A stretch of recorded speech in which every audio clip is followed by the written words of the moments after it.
મગફળીનો છોડવો ફેલાય આ રીતના ફેલાહે તો આ પાંદડે પણ સૂર્યપ્રકાશ પડીએ કે અહીંયા પણ સૂર્યપ્રકાશ આવે, અહીંયા પણ આવે, અહીંયા પણ આવે, અહીંયા પણ આવે. જ્યારે આમ નમસ્કાર મિત્રો, આપણી આ યુટ્યુબ ચેનલમાં આપ સર્વે દર્શક મિત્રોનું હાર્દિક સ્વાગત છે. દોસ્તો, આજે વાત કરવાની છે મગફળીના પાકની અંદર ખાસ કરીને સુયાનું બેઠક વધે અને સાથે સાથે મગફળીનું ઉત્પાદન 15 થી 20% વધારી શકાય એવા વિષયની વાત કરવાની છે. વિષયની વાત કરવા માટે હું આપની સાથે આપનો દોસ્ત મનીષ બલદાણિયા, કૃષિ વૈજ્ઞાનિક તરીકે કૃષિ વિજ્ઞાન કેન્દ્ર કોડીનાર ગીર સોમનાથ ખાતે ફરજ બજાવું છું. મિત્રો, મગફળીની અવારનવાર અલગ અલગ વિષય ઉપર આપણે વાતો કરી છે. ઘણા લોકોના ખૂબ સારા પ્રતિભાવ મળ્યા છે, ઘણા લોકોને ખૂબ સારા પરિણામ પણ મળ્યા છે અને ઘણા લોકોને એના કઈ પરિણામ મળતા નથી. તમે જો ચોક્કસ કોઈ સારી વાતને સ્વીકારી અને એને અપનાવતા હોય તો હું એવું માનું કે એના 100% પરિણામ મળે છે અને એની ખાતરી હવે તમને ખેતરે ખેતર દેખાય છે.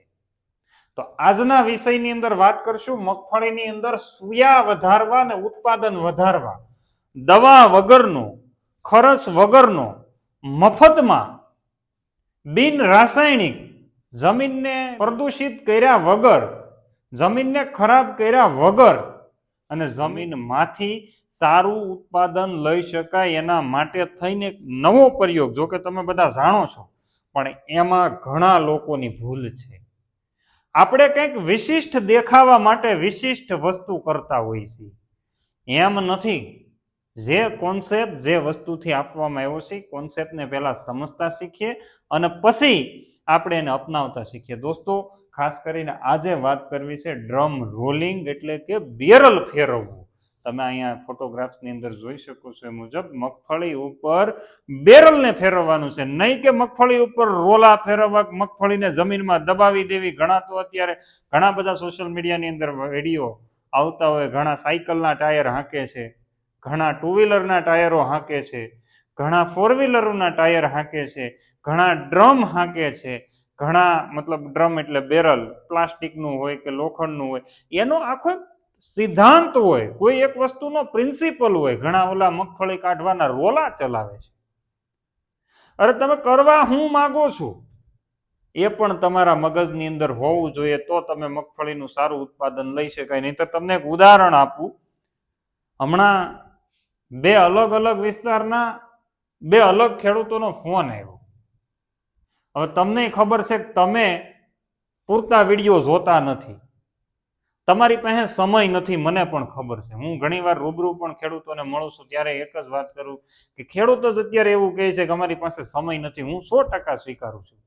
એટલે એક ભાઈનો ફોન આવ્યો કે તમે ગયા વર્ષે જેમ કીધું હતું ને એમ જ મગફળીમાં ખાતર છાંટ્યા અને વીઘે 8 મણ માંડવી થઈ. મેં કીધું હારામાં હારું કહેવાય. તો એ કે સલાહ દેવાનું બંધ કરો. મેં કીધું કેમ?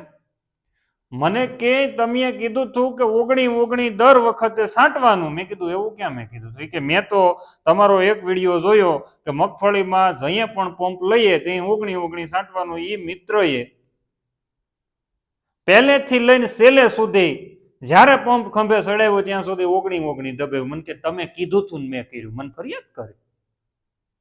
આ તમે બીજા લોકો જે જોવો છો ને તમને રિઝલ્ટ મળે ને કોમેન્ટની અંદર લખજો. ખાલી આપણે 19 નું કીધું હતું કે બધા ખાતરનું કીધું હતું?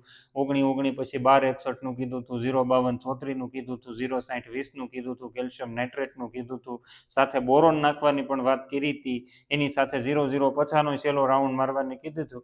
હવે ઈ ભાઈ એક જ વિડીયો ની કાપીને જોઈ લીધું હોય અને પછી આપણને એમ કે તમે કીધું હતું એમ કર્યું હતું તો 8 જ મણ થાય ને. કારણ કે તમે 19 પહેલેથી છેલ્લે સુધી દબાવ્યું એટલે તમારે પાલો ભેગો કરવાનો હતો એટલા માટે. એટલે દોસ્તો, તમે પેલા માહિતીને પૂરી સાંભળો, નહીં તો તમારે પણ 8 મણ નહીં 7 મણ જ થશે. એટલે એ ખાસ જાણવું જરૂરી છે. એટલે ડ્રમ રોલિંગ કરવું ખૂબ અગત્યનું છે. 4 વર્ષથી આપણે વિડીયો બજારની અંદર મૂક્યો તો 4 વર્ષ પહેલા કે મગફળી ઉપર બેરલ ફેરવવું જોઈએ. એ અત્યારે લગભગ ગામડે ગામડે એકાદો ખેડૂત તો એવો મળે છે કે જે બેરલને ફેરવે છે. અમુક ગામ એવું હોય આખું એમાં કદાચ કોઈ ન હોય, પણ મોટા ભાગના લોકોના ગામડાની અંદર એકાદા બે ખેડૂતો આ પ્રયોગ દિવસે નહીં કરતા હોય તો રાતે કરી લે. કારણ કે આ કરે ને ગાંડાય કે ભાઈ પણ આનું રિઝલ્ટ મળે છે ને આપણને જામનગરના ખેડૂતોએ, કોડીનારની આસપાસના ખેડૂતોએ, અલગ અલગ વિસ્તારના અલગ અલગ ખેડૂતોએ રિવ્યુ આપ્યા હતા, એના પરિણામ મળ્યા હતા, ને એટલા માટે જ આપણે આ ચોથા વર્ષે ફરીથી કહીએ છીએ કે બેરલ ફેરવવું જોઈએ, જેનાથી 15 થી 20% ઉત્પાદન વધે છે, એની હું ખાતરી આપું છું દોસ્તો. પણ આજે પરિસ્થિતિ એવી આવી છે કે મોટા ભાગના લોકો બેરલની જગ્યાએ કંઈક પોતપોતાના જુગાડ લઈ આવ્યા. એ જુગાડની અંદર ઘણા લોકો ટાયર ફેરવે છે. હવે દોસ્તો તમે ટાયર ફેરવો એટલે તમારી મગફળી ટાયરમાં ને બેરલમાં ઘણો ફેર હતો. બેરલ તમને 3 ફૂટની લંબાઈ આપતું હતું. હું આપતું હતું 3 ફૂટની લંબાઈ, એટલે આ છોડવો આ રીતના દોસ્તો ફેલાતો હતો. હું થતો હતો? ફેલાતો હતો. એટલે ફોટોસિન્થેસિસ એક્ટિવિટી જે થવી જોઈએ વ્યવસ્થિત થતી હતી, એટલા માટે એમાં 15% ઉત્પાદન વધે. તમે ટાયર ફેરવો ને એટલે આ માંડવી આમ ઊભી દબાય. કેમ દબાય? ઊભી દબાય. આની માથે આમ ટાયર હાલે એટલે આ માંડવી આમ એક બીજા ઉપર આમ દબાય. કેમ દબાય? એક છોડની ઉપર બીજો છોડ આમ દબાય. આમ છોડ હોય ને તો આને આમ દબાવી દે. ઓલું બેરલ આપણે ફેરવતા ને તો છોડવો આમ ફેલાતો હતો. હું થતું હતું? ફેલાતો હતો. એટલે યાદ રાખજો, ડ્રમ રોલિંગની યુનિવર્સિટીએ ભલામણ કરેલી છે, ટાયર ફેરવવાની નથી ભલામણ કરી. એટલે મુદ્દો યાદ રાખજો, ટાયરથી નુકસાન થવાની શક્યતા વધી જાય. ઉપરાંત ડ્રમનું 3 ફૂટનું કદ હતું ને એટલે એનો વજન બેલેન્સ થતું હતું. આમાં આપણે ટાયર ફેરવા એમાં કોઈ બેલેન્સ રહેતું નથી. એટલે મગફળી ઉભળી થઈ જાય, ઉપરા ઉપર છોડવા દબાઈ જાય, ને ઘણા બધાના પછી ફરિયાદ આવે, ફોન આવે કે તમે કીધું ને એ કર્યું ને એટલે જ ફૂગનો રોગ વધ્યો. કારણ કે છોડવા ઉપરા ઉપર દબાય, છોડવાને રહ કાઢી નાખે. ઓલા જે મગફળી કાઢવાનો રોલો ફેરવે ને એ એક ભાઈ પછી છોડવાને જમીનની અંદર હાવ ઝીકી દે.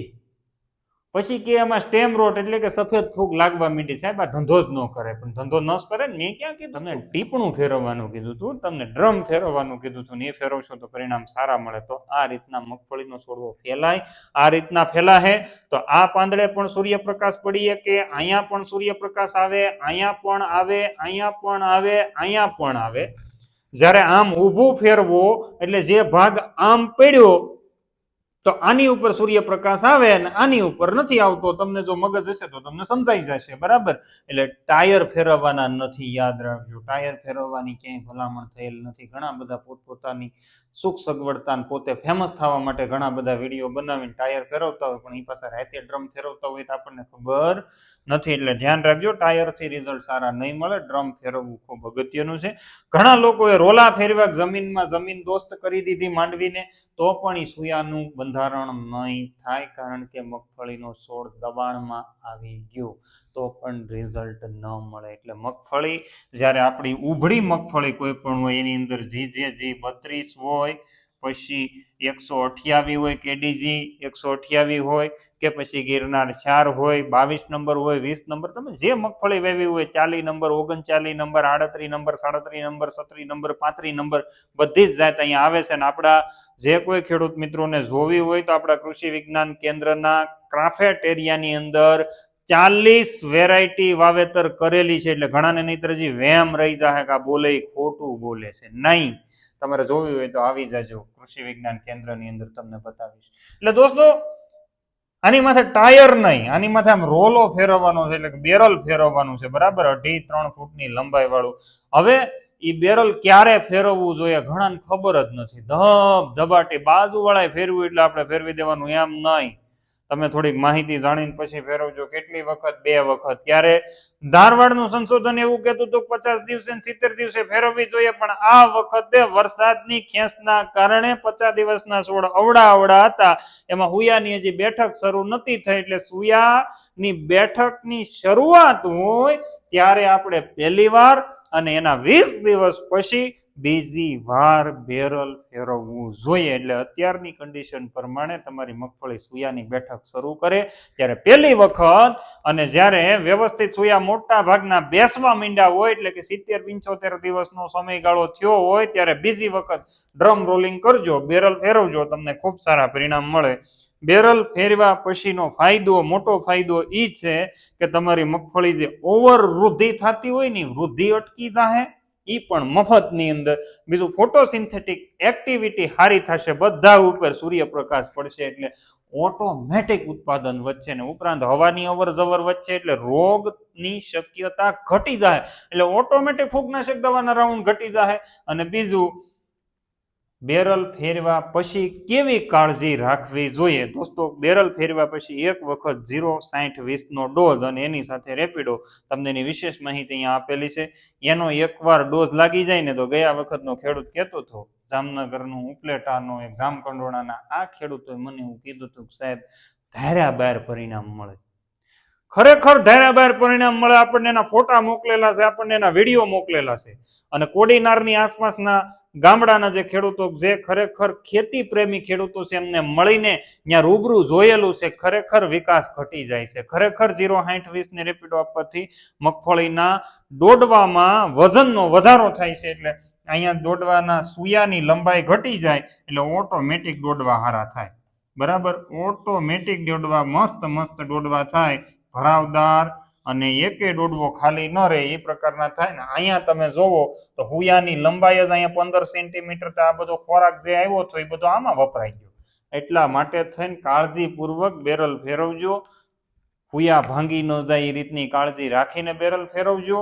બરાબર, એટલે 0-60-20 અને બોરોનનો એકવાર ડોઝ આપી દો બેરલ ફેરવા પછી. બીજી વખત બેરલ ફેરવો એ પછી calcium boron, boronated calcium nitrate એનો પણ તમે ઉપયોગ કરી શકો. બજારમાં ખૂબ સારા પરિણામ આપતા આ વોટર સોલ્યુબલ ખાતરો આવે છે, એનો તમારે ખાસ ઉપયોગ કરવાનો છે. ખાસ વિનંતી, ખાસ એટલે ખાસ વિનંતી દોસ્તો, અત્યારે નીકળા ફોન આવે કે અમારે 50 દિવસની માંડવી થઈ, હવે ખાતર કયું ન ખાય? ખાતર છાંટવાના હોય, ખાતર નાખવાના ન હોય. ને હમણાં ડ્રમ રોલિંગ કરો તો પ્યોર ડ્રમનો ઉપયોગ કરજો. ડ્રમની અંદર લોખંડનું ડ્રમ હોય, એમનો એવરેજ વજન 25 કિલોથી 30 કિલોની વચ્ચેનો હોય, એ આપણી મગફળી માટે સુટેબલ હોય છે.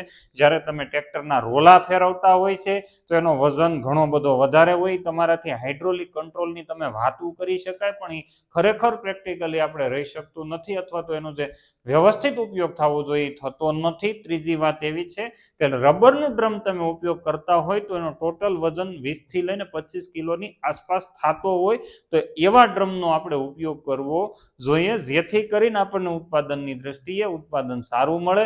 15 થી 20% ઉત્પાદન સારું મળશે. એટલે કે 100 મણ મગફળી થતી છે તો 115 થી 120 મણ મગફળી પાકશે. અને આના રિઝલ્ટ સારા મળતા હોય તો દોસ્તો, અન્ય લોકોને આ માહિતી શેર કરવાનું ભૂલતા નહીં. અન્ય લોકો સુધી આ માહિતી પહોંચાડજો. માહિતી સારી લાગતી હોય તો લાઈક કરવાનું અને ચેનલને સબસ્ક્રાઇબ કરી દેજો. અને સબસ્ક્રાઇબ કર્યા પછી બાજુમાં બેલ આઇકોન ઉપર ક્લિક કરી દો, એટલે જેથી કરીને ફટાફટ તમને માહિતી મળતી રહે. આ ઉપરાંત આ વર્ષની અંદર પાણીની શોર્ટેજ રહેવાની છે એવી 100% શક્યતા રહેલી છે. ત્યારે પશુ માટે લીલો ચારો અવિરત મળી રહે એના માટે થઈને કાળી જુવાર તમે જોઈ શકો. મેં આમ હાથ ઊંચો કર્યો ને તો આ જુવાર અંબાતી નથી. એવા પ્રકારની 10-10, 12-12 ફૂટ ઊંચી જાતી, 15-15, 20-20 વાઢ આપતી આ કાળી જુવારની વિશેષ માહિતી માટે અહીંયા આપેલા નંબર ઉપરથી તમે સંપર્ક કરજો. તમને ત્યાંથી એની બિયારણની અને વિશેષ માહિતી મળી જશે દોસ્તો. તો આટલી માહિતી આપીને વિરમું છું. અસ્તુ, જય હિન્દ.